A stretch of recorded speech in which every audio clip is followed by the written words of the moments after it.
Hi hello friends, super Kanmani സീരിയലിൻ്റെ latest episode റിവ്യൂയിലേക്ക് എല്ലാവർക്കും സ്വാഗതം. അങ്ങനെ കൃഷ് ദേവജിയുടെ അടുത്തേക്ക് തന്നെ ചെല്ലുന്നുണ്ട്. എന്നിട്ട് ഇതിൻ്റെ സത്യാവസ്ഥ അറിയണം.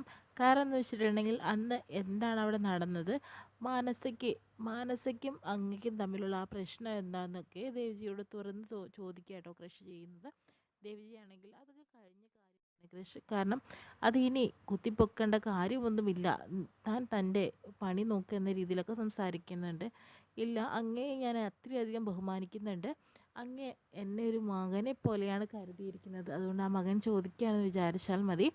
എന്താണ് അവിടെ സംഭവിച്ചത്, അന്ന് ആ കമ്പനിയിൽ എത്ര ഇഷ്യൂ ഉണ്ടായി, എന്താണ് അതിൻ്റെ കാരണം എന്നൊക്കെ കൃഷി ദേവിജിയോട് ചോദിക്കുന്നുണ്ട്. ദേവിജി തുറന്ന് കാര്യങ്ങൾ പറയാണ്.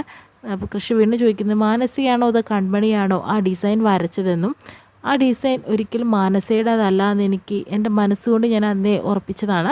പക്ഷേ എനിക്കതിന് തെളിവും കാര്യങ്ങളൊന്നുമില്ല. പക്ഷേ മാനസിക്ക് അങ്ങയോടുള്ള ആ ദേഷ്യം അതെന്താണെന്നും കൂടി എനിക്കറിയണം. ആ ഡിസൈൻ ആരാണ് വരച്ചതെന്നൊക്കെ ചോദിക്കുന്നുണ്ട് കേട്ടോ കൃഷ്. അപ്പോൾ ദേവിജിയാണെങ്കിലോ അവനോട് സത്യം പറയുന്നുണ്ട്. എന്തായാലും അത് കൺമണി വരച്ചതാണ്, മാനസിയല്ല. അന്ന് അവിടെ നടന്ന സംഭവങ്ങളൊക്കെ വിവരിച്ചു കൊടുക്കുന്നുണ്ട് കേട്ടോ.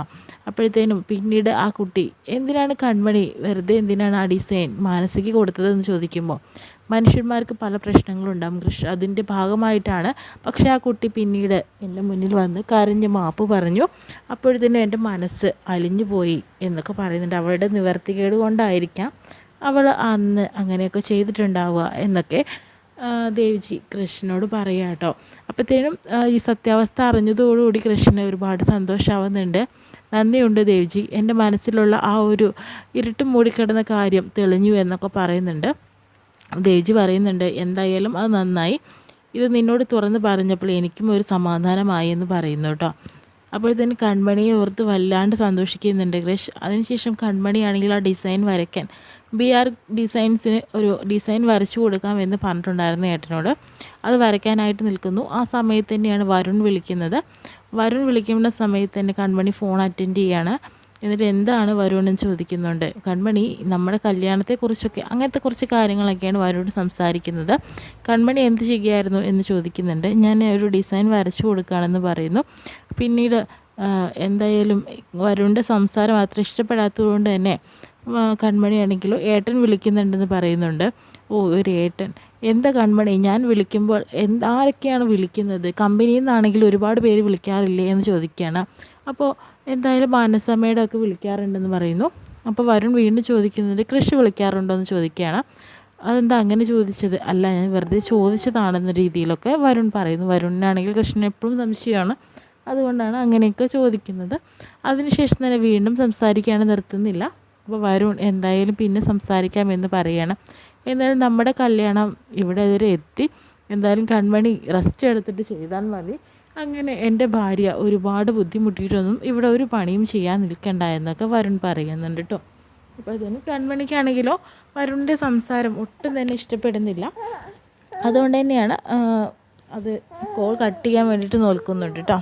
ഇനി കൺമണിക്കാണെങ്കിലോ ഞാൻ സംസാരിക്കുന്നത് ഒട്ടും തന്നെ ഇഷ്ടമല്ല, അതുകൊണ്ട് ഓരോ കാരണങ്ങൾ ഉണ്ടാക്കാണെന്ന് തോന്നുന്ന രീതിയിലൊക്കെ വരുൺ സംസാരിക്കാൻ കേട്ടോ. എന്താ വരുൺ അങ്ങനെയൊക്കെ പറയുന്നത്, അല്ലെങ്കിൽ താനെന്തോ മോള് കേൾക്കുന്നത് പോലും ഇല്ലല്ലോ എന്നൊക്കെ പറയുന്നു. അപ്പോഴത്തേനും എന്നാൽ ശരി, എന്നാൽ പക്ഷേ ഇനി മേലാൽ നമ്മൾ സംസാരിക്കുമ്പോൾ ആകാശം പോലെ ഇടിഞ്ഞു വീണാലും കോൾ കട്ട് ചെയ്തതെന്ന രീതിയിലൊക്കെ വരുൺ പറയുന്നു കേട്ടോ. അപ്പോൾ വരുൺ ഫോൺ കട്ട് ചെയ്തപ്പോൾ ദേഷ്യം വരുന്നുണ്ട്. ആ സമയത്ത് തന്നെ കൃഷി വിളിക്കുക കേട്ടോ ചെയ്യുന്നത്. കൃഷി വിളിച്ചതിന് ശേഷം കൺമണിയുടെ ആ ഒരു ഡിസൈനെ കുറിച്ചെല്ലാം തന്നെ അറിഞ്ഞതോടുകൂടി സമാധാനം നഷ്ടപ്പെട്ടിരിക്കുക. കൺമണിയുടെ മാപ്പ് പറയുന്ന രീതിയിലൊക്കെ സംസാരിക്കുന്നുണ്ട് കേട്ടോ. തന്നോട് ഇത്രയും കാലം ഞാൻ ചെയ്തതിനൊക്കെ മാപ്പ്, അപ്പോൾ എന്താ സാർ ഇങ്ങനെയൊക്കെ പറയുന്നത്, അതെല്ലാം തന്നെ ഉണ്ട്. എന്തായാലും കൺമണിക്ക് ഇനി ഒരിക്കലും എൻ്റെ ശല്യം ഉണ്ടാവില്ല, ഞാൻ പഴയതുപോലെ ആവില്ല എന്നൊക്കെ പറയുന്നുണ്ട് കേട്ടോ. കൺമണിക്കാണെങ്കിൽ കൃഷി വിളിച്ചതോടുകൂടി തന്നെ ഒരുപാട് സന്തോഷമാവുന്നുണ്ട് കേട്ടോ.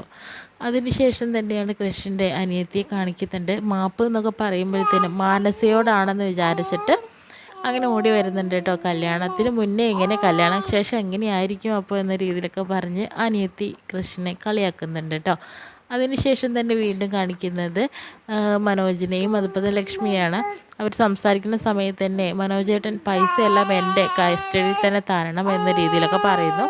അപ്പോൾ മനോജ് ചേട്ടന് പ്രിയപ്പെട്ടവർ ഞങ്ങളല്ലേ എന്ന് പറയുമ്പോഴത്തേനും അച്ഛനെയും കൺമണിയും പിന്നെ ഞാൻ എന്താണ് ചെയ്യേണ്ടത്, അവർക്കും കൊടുക്കണം എന്ന് കരുതിയിട്ട് പൈസ എല്ലാം തന്നെ ചുരിദാർ എടുത്തിട്ടും കൺമണിക്ക് എല്ലാം വാങ്ങിച്ചു കൊടുത്തിട്ടും കളയരുത് എന്ന് പറയുന്നു. പക്ഷെ മനോജാണെങ്കിലോ അവളെ ഒരുപാട്, ഞാൻ എൻ്റെ മോളെ പോലെയാണ് ഞാൻ അവളെ സ്നേഹിക്കുന്നത്, അതുകൊണ്ട് തന്നെ അയാൾക്ക് എന്ത് സഹായം വേണമെങ്കിലും ഞാൻ ചെയ്തു കൊടുക്കും, അത് അവളുടെ വിവാഹശേഷമായാലും അങ്ങനെ തന്നെ എന്നൊക്കെ പറഞ്ഞിട്ട് കൺമണിയെ ഇഷ്ടപ്പെടാതെ സംസാരിക്കുന്നുണ്ട്.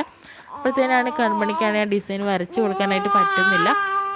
അപ്പോഴത്തേന് വീണ്ടും വരികയാണ്. കൺമണി വന്ന് പറയുന്നുണ്ട്, ഏട്ടനോട് തന്നിട്ടുള്ള ആ വാക്ക് എനിക്ക് പാലിക്കാനായിട്ട് പറ്റില്ല, ആ ഡിസൈൻ എനിക്ക് വരയ്ക്കാനായിട്ട് സാധിക്കുന്നില്ല എന്ന് പറയുന്നു. അപ്പോഴത്തേനും ലക്ഷ്മിക്ക് ദേഷ്യം വരുന്നുണ്ട്. നീ എന്താണ് പറഞ്ഞത്, എന്തൊക്കെയാണ് നീ പറയുന്നത്, വല്ല ബോധമുണ്ടോ നിനക്ക്, ഡിസൈൻ വരച്ച് തരില്ലെന്നോ, നീ എന്ത് വിചാരിച്ചിട്ടാണ്, നിന്നെക്കുറിച്ച് ഇതായപ്പോൾ മോളെ പോലെയാണെന്ന് പറഞ്ഞിരിക്കുകയാണ് എന്നൊക്കെ പറയുന്നുണ്ട്. അപ്പോൾ ലക്ഷ്മി എന്താ നീ പറയുന്നതെന്നൊക്കെ മനോജ് ചോദിക്കുന്നുണ്ട്. മനോജട്ടൊന്നും മിണ്ടാണ്ടിരുന്നേ, ഇന്നേ വരെ ഞാൻ ഇവിടെ വഴക്ക് പറഞ്ഞിട്ടുണ്ടോ, എൻ്റെ സ്കൂട്ടർ പോയി ഞാൻ ഉൾക്കല്ലി കൊടുത്തിട്ടുണ്ടായിരുന്നത്, എന്നിട്ടും കൂടി അവൾക്ക് ആ നന്ദിയുണ്ടോ. എന്തായാലും മനോജേട്ടന് നിങ്ങൾ ആഗ്രഹിച്ചിട്ടുള്ള ആ ജോലി, വലിയ ജോലി കിട്ടിയപ്പോൾ ഇവൾക്കും ഈ അച്ഛനും അസൂയാണെന്നൊക്കെ പറയുന്നുണ്ട്. അപ്പോഴത്തേനും കൺമണിക്ക് വിഷമാവുന്നുണ്ട്. അങ്ങനെ അച്ഛൻ അവിടേക്ക് വരുന്നുണ്ട് കേട്ടോ. അപ്പോൾ ലക്ഷ്മി അറിയുന്നുണ്ട്, എന്തായാലും നീ വരയ്ക്കാൻ ഉദ്ദേശിച്ച ആ ഡിസൈൻ നീ വരച്ച് തന്നെ തരും, എന്നിട്ടേ നിന്നെ ഞാൻ വിടുകയുള്ളൂ എന്ന രീതിയിലൊക്കെ പറയുന്നുണ്ട്. ആ ലക്ഷ്മിക്ക് ആകെ ദേഷ്യം വരിക കേട്ടോ ചെയ്യുന്നത്. കാരണം എന്ന് വെച്ചിട്ടുണ്ടെങ്കിൽ ആ ഡിസൈൻ വരച്ച് കിട്ടിയാലാണ് എന്തായാലും BR ഗ്രൂപ്പിൽ എന്തായാലും മനോജിനെ തുടരാനായിട്ട് സാധിക്കുള്ളൂ. അത് കഴിയില്ല എന്ന് പറഞ്ഞോടുകൂടി ലക്ഷ്മിക്ക് ആകെ ദേഷ്യം വരുന്നതാണ്. ഇത്രയും കാണിച്ചുകൊണ്ടാണ് ഇന്നത്തെ എപ്പിസോഡ് വിശേഷം കഴിയുന്നത്.